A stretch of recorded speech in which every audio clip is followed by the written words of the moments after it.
ఆంధ్రప్రదేశ్ శాసనసభలో ఇప్పుడు ఒక కొత్త రాజకీయ ఉద్రిక్తత కాంతి వేసింది. TDP MLA Bonda Umamaheswara Rao deputy CM Pawan Kalyan నేరుగా ప్రశ్నించడంతో పార్టీలో చర్చా కేంద్రంగా మారింది. ఇప్పటి వరకు టీడీపీ జనసేన మధ్య ఉన్న విభేదాలు స్థాయి పరిమితిలోనే ఉండగా ఇప్పుడు ఈ ఘర్షణ డిప్యూటీ సీఎం స్థాయిలోకి వచ్చింది.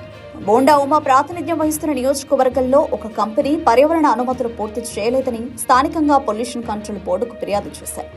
బోండా ఉమా చర్యలపై దృష్టి పెట్టాలనుకున్నారు.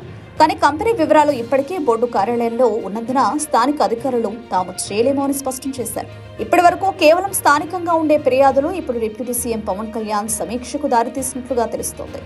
బోండా ఉమా నేరుగా పవన్ పై ప్రశ్నించడంతో సమస్య పెద్ద స్థాయిలో రాజకీయ అంశంగా మారింది. పవన్ కళ్యాణ్ ఈ అంశంపై సీరియస్ గా ఉన్నట్లు సమాచారం. ఆయన పొల్యూషన్ కంట్రోల్ బోర్డు అధికారులతో సమీక్ష జరిపి ఫిర్యాదుల నిజానిజాలను తెలుసుకున్నారు.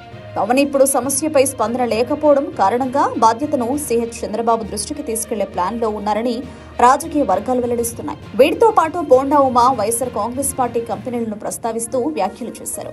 రామ్ వంటి పరిశ్రమలపై ఆయన చేసిన ఆరోపణలు పవన్ కళ్యాణ్ పొరపాటు పరిస్థితిలోకి తీసుకెళ్లాయి.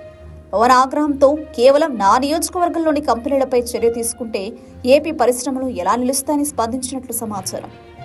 ఈ ఘర్షణ సార్వజనంగా కనిపించడం టీడీపీ జనసేన కూటమిలో చిన్నగా ఉన్న సమస్యలను వెలికితీసింది. బోండా ఉమా పవన్ కళ్యాణ్ వివాదం ముఖ్యమంత్రి చంద్రబాబుకు ఫిర్యాదు వరకు వెళ్లినట్లు ప్రచారం జరుగుతోంది. ఏపీలోని రాజకీయ వాతావరణంలో ఈ ఘటన కొత్త మలుపు తేవడం ఖాయం. ప్రస్తుతం పవన్ బోండా ఉమా మధ్య ఏర్పడిన సీటు సమస్యపై పరిస్థితులు ఏ విధంగా ఎదురుదెబ్బ తీయనున్నాయో రాబోయే కొన్ని రోజుల్లో స్పష్టమవుతుంది.